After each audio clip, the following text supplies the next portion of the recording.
Hello दोस्तों, मेरा नाम है रोहित और आज मैं आपके लिए एक टेस्टिंग लेके आया हूँ। मैं बता दूँ आपको कि हम किस बारे में बात करने वाले हैं।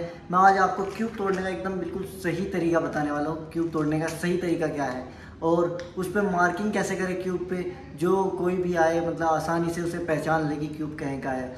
और हम जो मतलब रिकॉर्ड्स करेंगे तो उसे भी हम कैसे लिखते हैं, ये सब मैं आपको प्रॉपर तरीके से बताने वाला हूँ कि क्यूब तोड़ने का सही तरीका क्या है। तो चलिए सबसे पहले मैं आपको क्यूब दिखा देता हूँ, आ जाओ। ये हमारा क्यूब है। तो इसमें सबसे पहले हमें क्या लिखना है, ग्रेड। हम यहाँ पे ग्रेड लिख देंगे M20 या M10 M35, जो भी ग्रेड का आपका ग्रेड का क्यूब है वो लिख देंगे। उसके बाद हम करेंगे लोकेशन मेंशन। लोकेशन मेंशन करने के बाद में उसके बाद स्ट्रक्चर का नेम, स्ट्रक्चर का नेम लिखने के बाद में डेट मेंशन कर देंगे। और अगर आपके साथ क्लाइंट है, क्लाइंट के सामने रह के अपने क्यूब कास्टिंग की है तो जॉइंटली लिख देंगे, वरना सेल्फ लिख देंगे। तो और यहाँ पे आप एक चीज़ और मेंशन करेंगे, वो करनी है आपको क्यूब की आइडेंटिटी 1 2 3, मतलब इस तरीके से करके नंबर ऑफ क्यूब्स। और उसके बाद आपको जो आपने जो क्यूब भरा है वो राइट साइड में भरा है या लेफ्ट साइड में, ये सब आप मतलब एक क्यूब पे मेंशन कर देंगे ताकि हर किसी को आराम से आसानी से पता चल सके। तो अब देख लेते हैं हम क्यूब की शेप। जो हमारे क्यूब की शेप है वो बिल्कुल प्रॉपर तरीके से अच्छे से है।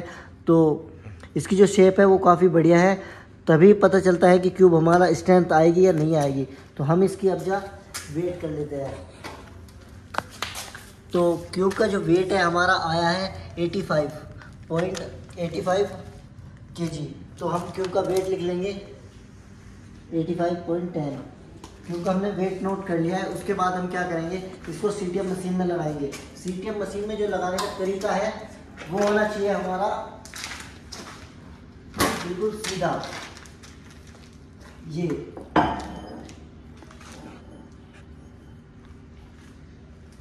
सीटीएम मशीन में जो क्यूब लगाने का तरीका वो ऐसा होना चाहिए, अगर ताकि मतलब कोई आए तो मतलब ऐसे देख सके कि क्यूब किस ग्रेड का है, आसानी से पता चल जाएगा उसको। अब हम बंद करते हैं और प्रेशर टाइट करने के बाद मशीन को स्टार्ट कर देते हैं। अब ये हो चुकी है हमारी मशीन स्टार्ट। अब हमारा क्यूब कितना स्टार्ट हो गया।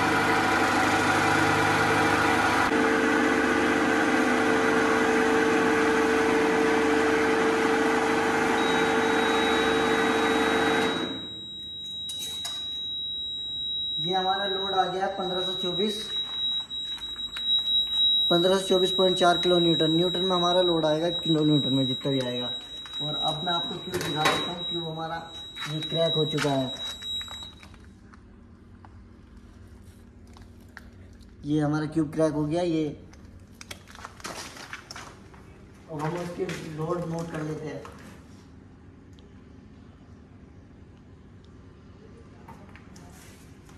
ये हमने यहाँ पे वेट नोट कर लिया था। वेट से हम क्या करेंगे, वेट से हम डेंसिटी पता करेंगे कि क्यूब की हमारी डेंसिटी कितनी आ रही है। और ये हम लोड पता कर लिया है हमने मशीन में लगा के। 1524.4 किलो न्यूटन हमारा लोड आया है। इसको हम 22.5 से डिवाइड करके इसकी स्ट्रेंथ पता कर लेंगे कि कितनी स्ट्रेंथ है। इसी तरीके से हम सेकंड क्यूब का वेट कर लेते हैं।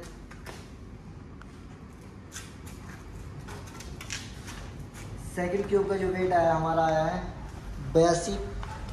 और इसका भी हम वेट लिख लेते हैं यहाँ पे।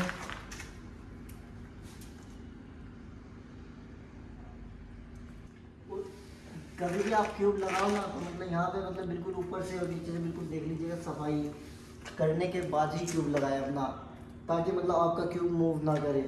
काफ़ी बार ऐसा होता है कि आपने मतलब क्यूब लगा दिया इस तरीके से, क्यूब लगा दिया और वो क्यूब इस तरीके से घूम जाता है आपका, इस तरीके से घूमता है। तो ऐसे नहीं करना।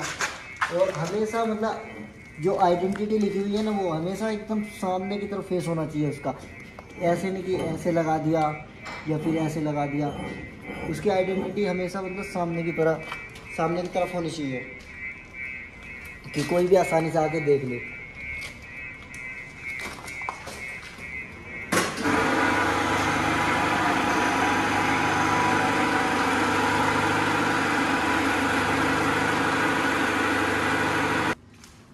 देखिए अब हमने तीनों क्यूब का वेट कर लिया है और तीनों क्यूब टेस्ट कर लिए हैं। तीनों क्यूब का वेट ये आया हमारा और लोड ये आया है। तो हमें क्या करना है, अब जहाँ इसका तीनों का एवरेज लेना है। पहले निकालेंगे क्या, स्ट्रेंथ निकालने के बाद में उसका यहाँ पे एवरेज लिख देंगे और वही हमारा एवरेज क्यूब का रिज़ल्ट हो जाएगा। हर पर 3 क्यूब का एवरेज लेके हमें लिखना है यहाँ पे, और इसी तरीके से आप क्यूब टेस्टिंग कर सकते हैं। और इन्फॉर्मेटिव वीडियोस के लिए मेरे चैनल को आप सब्सक्राइब कर सकते हैं, और मैं आपके लिए लेके आने वाला हूँ एक से एक बढ़कर अच्छी जानकारी।